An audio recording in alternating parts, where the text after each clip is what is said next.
Tingnan niyo yung nangyari sa akin. Dumaan kasi sila 4 wheels. May dumaan na 4 wheels. Eh, sobrang may tubig yung daan. Tingnan mo. Yung paninda ko na nagkaputik-putik na. Ano ko pa ngayon i-deliver to? Dadali ko pa doon sa San Ildefonso. Sana naman po yung may mga sasakyan dyan.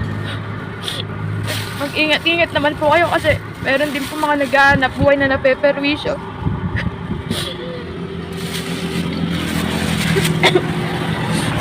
Ano nyo yung ginawa nyo? Puro putik na.